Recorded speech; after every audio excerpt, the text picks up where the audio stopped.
Well, it's been a while since I did a video on this particular channel. Some of you, if you watch this channel, may not know that I have other channels like the Reverend Simon Sideways, Rev on a Ran, and Simon Evans. Rev on a Ran is now my main live streaming channel because I've had live streaming taken away from me on my main channel because they made up some stuff. It's a long story, but you'll have to go and have a look. I've done videos about it there. Anyway, so I've just done my CBT. I decided that if I was going to have a decent midlife crisis after buying a BMW convertible, daughter liked it, but I liked it too, that I would go and get myself a motorbike. It's something I was never allowed to do as a kid. My dad wouldn't let me. And I realised that growing up, I wasn't mature enough to actually not kill myself. However, the convertible's rather high powered and I drive steady in it, so I've realised that I've probably grown up enough to ride a bike, which is something I've always fancied doing. Anyway, so I had to go and do the CBT. And I behaved myself all weekend because you need to have it about you. And unfortunately, my eyesight sometimes goes shit when I'm hydrated. I don't know, you can't make it up. When I'm dehydrated, it seems to be okay. When I'm hydrated, it's not. Well, anyway, so I get down there and I'm thinking, I'm going to fail the fucking eye test at this rate. It was fine, but I'm all in a bad mood. And then I've got to start listening to an instructor telling me how to do things. Now, I don't like being told what to do anyway. I'm just one of those people. But he knows and I don't. But he was trying to get me to slip the clutch on this bike at 4,000 revs whilst near enough stood still. Now, any of you who drive a car or a truck realise that that's bad darts. But I didn't realise, and he didn't explain, that these vehicles have what they call a wet clutch, and you can do that. So literally, I'm slipping this clutch, do what he's told me, because I'm going through all these cones and figure of eight, and I've got the rear brake, and it's all about teaching you stability, and it works, by the way. And I'm there thinking, I can't question him, he's the instructor, I'm the student. But it felt so fucking wrong. Anyway, since then, I've researched it, because I thought, there must be a reason why I can do that and it won't do any harm. Well, apparently in a wet clutch, you're allowed to do this. Who knew, right? I think it would have been better if he'd have explained that at the time, but whatever. So anyway, I'm getting to the point where I'm thinking, I'm not enjoying this course. Maybe riding a bike is not a good idea. This is basically me throwing a tantrum. But I didn't say anything and it was all inside. And I just get myself a big slap and said, grow up, get on with it, man up again. Anyway, by the end of it, because going around the cones and doing it in the off-road site, it's shit. All right, I didn't enjoy it, but it does teach you a lot. It teaches you about balance and all that, and they can't just take you straight out in the street without knowing if you can actually fucking do it, and so that you got the emergency stop.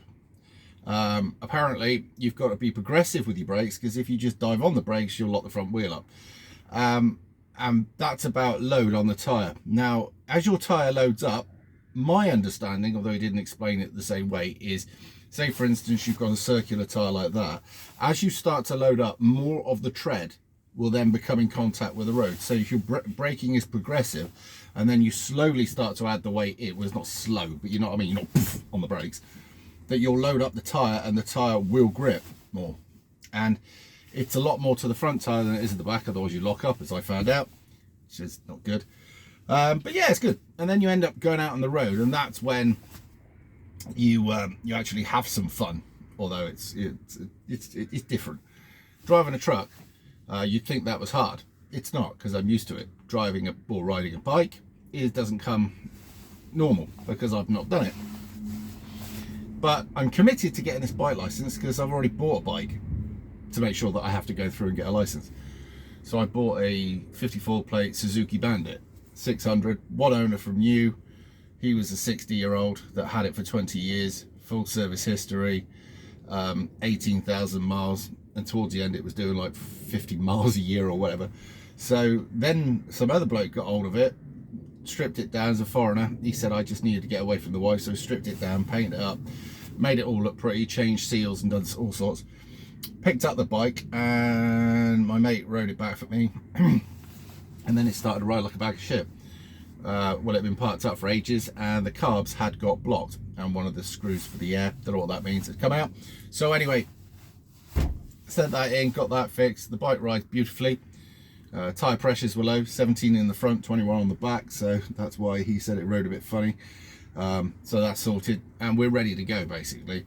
So I've now got to do part 1 and 2 and a theory test. In the old days, you just jump on a fucking bike, tick a box, and away you went. But they realised that there was a lot of accidents back in the day, so they brought in a CBT. I think it was 1990. And they realised that the death rate went down quite considerably.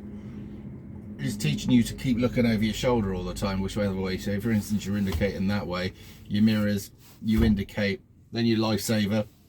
Well, it would do anyway, because if you didn't see something coming up and it fucking hit you, it'd kill you, wouldn't it? And then you do your bit. So it's interesting. But the next stage is going to be a lot more difficult. There was they've got new bikes there, and there was a woman, she was doing fine all day, and I think she just got tired and dropped the bike. She was fine, bike was fine, but it happens. So, and you kind of think you're going to be great, and you're not as good as you think you are. That's the truth, always for me anyway. But he did say that I was, from coming from nothing, which is the experience I have, to going out the road, it was quite a difference, the best yet, and I was quite proud of that. Yeah, so what I could do with doing is having some place off-road to play with the bike, because the bike that we're going to have to do our test on is the newer version of what I've got, so it'd be quite nice. But anyway, that aside, the point of the video is this: I didn't want to do it, I don't enjoy doing it, right, the tests and stuff like that. However, if you want to do things in life that are fun, sometimes you have to go through a bit of hardship to get there. And if you're there, like I was thinking, and I was at one point thinking, just fuck it, I've paid for this, I owe nobody anything, I could just say, look mate, this isn't for me, and just fuck off, sell the bike. And I thought, why are you doing this? Why are you cutting your nose off to spite your own face? Don't be a dick. And we all get those feelings, we all get the emotions. And so I give myself a dry slap internally, cracked on about my day, and I was glad I did it. But I tell you, I was fucking tired after. There's a lot to take in, as courses usually do. And if anything new, if you're doing anything new, especially as you get older, you find it more tiring mentally. So if you want to do something in life, you do have to go through a little bit, not much, just a little bit, stress or anxiety, because we all get it. And if anybody says they don't, they're probably lying.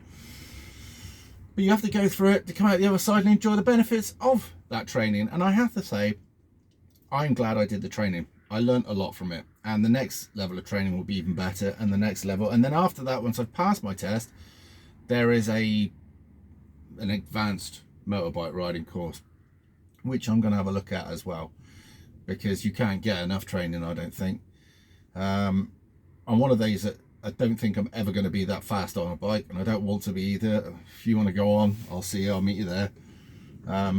Because I've already been out on back of bikes and stuff like that, and saw the fucking idiots out there just pulling across the front of you, cutting you up, doing all sorts, because they just don't fucking like you. And I've seen some weaponized bikes out there as well. So yeah, but it's one of those things. I think it'd be nice in the summer, just going for a potter. Now, if you're like one of these bikers that like speed, you'll probably look at me and go, gay, I don't know. But I just want to get out, and I might like to go out, say for instance on a Thursday night in Weston, they do a bike night, and it's fucking massive during the summer, and just go out and speak to new people, because I don't get to do that much. So we'll see. Anyway, this was a man up about dealing with yourself when you start to have a bit of a tantrum inside because you don't want to play anymore, or you're not having much fun and whatever. Just man up and get on with it. All right, anyway, haven't put anything out for a while. Hope you're all well. I'll see you in a bit.